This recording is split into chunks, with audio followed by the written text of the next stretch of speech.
my mom got her wish. She got to stay home. Glad that it's all down in the open. They were very supportive of our decisions, and it took a lot of weight off of me.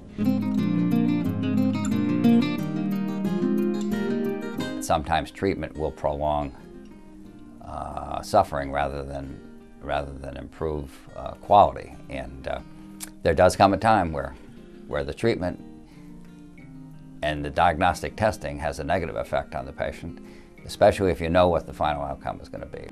Hospice patients Julie Montgomery, her husband Bill, and Stanley Wojcicki all faced a decision after being told they were terminally ill.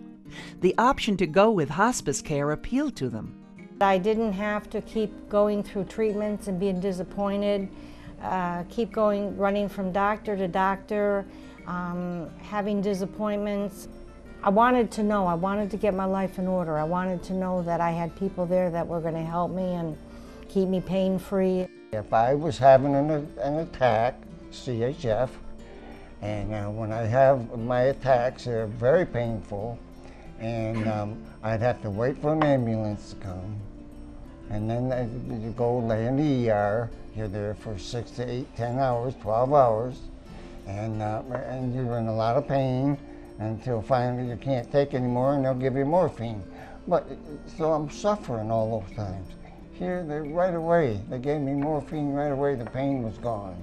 And then they would treat me, and that just meant so much to me. Well, he ruled out the operation of surgery.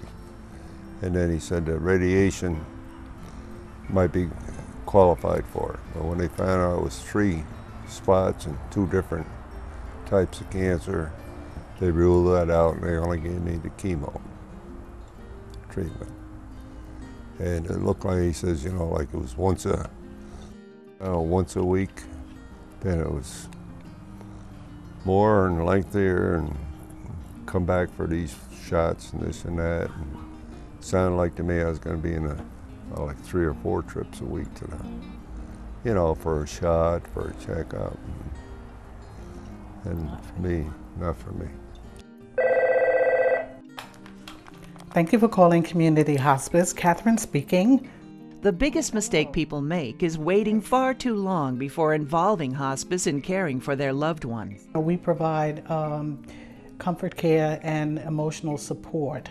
Many people realize how valuable hospice care can be, but they fail to recognize it may be appropriate right now, not sometime later. That's one of the main challenges and difficulties with hospice in this country, and certainly in this region, is that people often are referred to us late or refer late. Doctors have denial just the way patients have denial. I don't think any of us are really free from that. But it does compromise what it is that we're able to accomplish when we have so little time. To choose hospice or palliative care is not to choose no care. Basically, it's not giving up medications entirely. It's not limiting access to everything that the patient would otherwise have had access to by any means.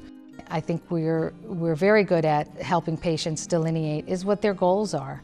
Not many other physicians, I don't think, really sit down with patients and say, what are your goals? What do you want your life to be like in these last couple of months? What is your picture, and what do you want? No one gets out of this world alive, and unfortunately, too many people are suffering at the end that probably would benefit from hospice at an earlier stage. They have been more than my expectations. They really have. They've helped me so much, and they've really made me realize that, you know, when I had such a hard decision to come up against, that, you know, that I didn't have to do it myself. They were there to help me.